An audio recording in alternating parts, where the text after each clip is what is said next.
احنا نتكلموا مع المترشح اللي امامكم، ما نتكلموش على شخص اخر. الشخص يثبت ويشهد انه هو المترشح. انا عندي نسخه من الملف، وهذا ملف اداري وهو استلم وصل الاستلام. هو مش متعود على الصحافه ومواجهتها. هو عندكم شيء واحد فقط، هل هذا الكلام صحيح ام لا؟ ما تسالوهش على اشياء اخرى، اشياء اخرى يجيب عنها الاخرون. سي رشيد، هذا الكلام صحيح؟ صحيح. صحيح. منين خرجت انت؟ جو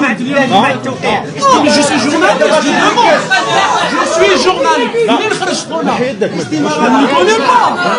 السلام عليكم الحبابه، معاكم رمزي آير. كيما العاده ملي ضرب جيت ندير فيديو خفيف ظريف على الشيء اللي راه صاري واللي صرا قبل ساعات ولا اللي صرا بالاحرى البارح، اللي هو ظهور رشيد نكاس اخر.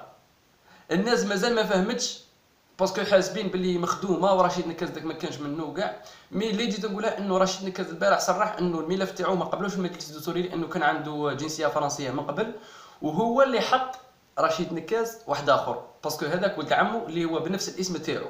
اما لا ما هي مخدومه ما والو، هذا الشيء كامل كان من تخطيط رشيد نكاس.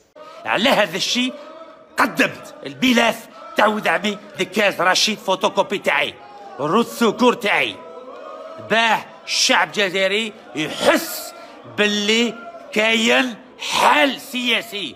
ما نخلوش الشبيبه الجزائريه ضايعه. ساعتين وحنا نستناو باه قبلوا لنا. شوفوا هذا هو الدليل، هذا هو الدليل، شوفوا بعينكم تاع المجلس الدستوري. يعني اليوم شوفوا بعينكم باللي المجلس الدستوري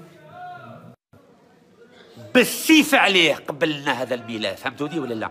هذه الدخله في استراتيجيه سياسيه. فهمتوا دي؟ انا مانيش نيه كما كنت في 2014، ما رانيش نيه باسكو الشعب راه دار فيا ثقه شبيبه. وحاجه اخرى ثاني حبيت نهضر عليها، يا الشعب الجزائري ل 48 ولايه، للناس اللي راهم يتظاهروا في الليل، باسكو المظاهرات تاع الليل ما تبشرش بالخير الحباب. مظاهرات تاع الليل ما تبشرش بالخير. نتمناو انه ولا واحد فينا يخرج في الليل. كاينه مظاهره ناكدوا على السلم والسلم، مظاهرات من الصباح للعشيه ناكدوا على السلم والسلم. هذا هو اللي رانا نحوسوا عليه، السلم ثم السلم ثم السلم. الو الحباب، هذا هو الميساج اللي حبيت نلحقه، والسلام عليكم.